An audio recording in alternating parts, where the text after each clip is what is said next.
Hi, everyone. Hope you had a good weekend. So first, just a quick update on my grading. I am still working my way through grading the Module 2 essays.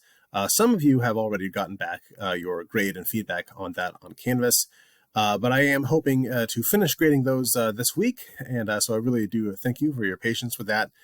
This has been a very busy part of the semester.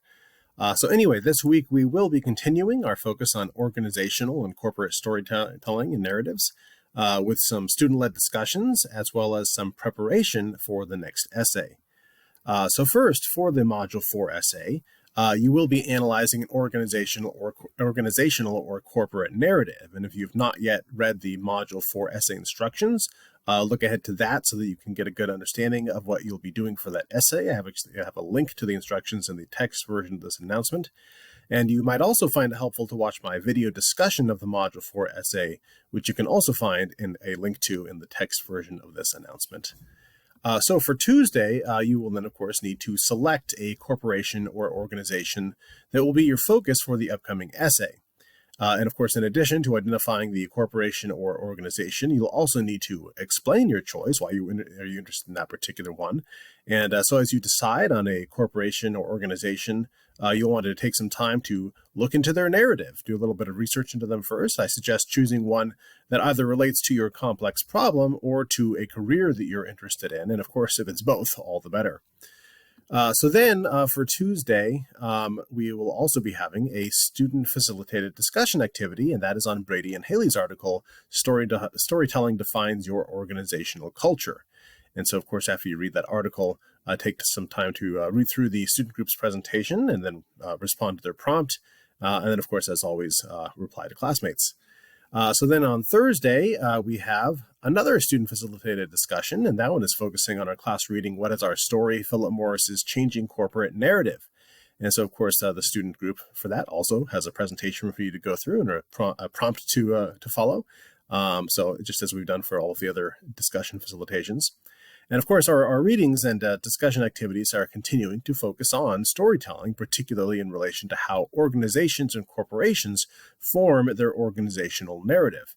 And of course, given our upcoming essay, I do hope that they will be helpful for you, not only in preparing for that essay, but also in, of course, seeing the role of storytelling in professional spaces and cultures. So also, as I will address in just a moment here, I know that many of you do like our video materials to give us a break from the readings, and I like those as well. So with that in mind, I did find a bonus video, which is completely optional, about a couple of examples of corporate storytelling, and I put the link to that in the text version of this announcement, and it's a video in which Dr. Bugay addresses how Nike and Airbnb show effective corporate storytelling through their slogans. So it's actually kind of interesting to consider in relation to what we are looking at in our readings.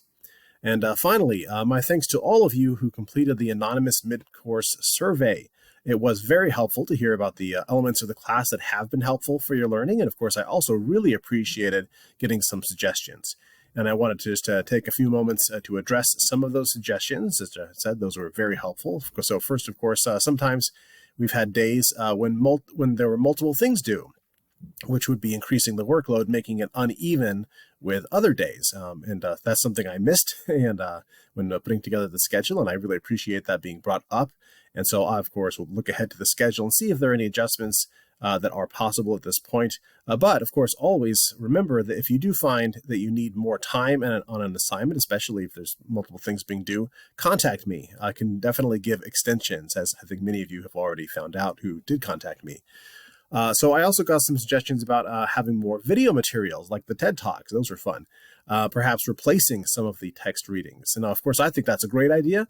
The way online courses work, of course, with all of the assignments already planned and the due dates already put into Canvas, I'm not sure how I can make those adjustments in the middle of the semester, but I'm certainly going to take a look ahead and see if at a minimum I can be supplying some supplementary videos, like I did a second ago with a supplementary video on corporate storytelling in the text version of this announcement as well.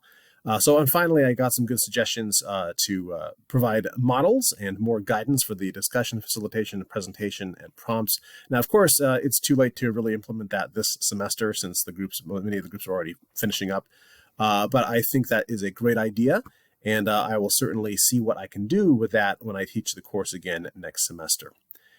So, of course, if you do think of anything else that could benefit your learning in the class, let me know. I really do value that feedback. And, of course, if you have any questions, difficulties, need for clarification, anything at all, don't hesitate to contact me.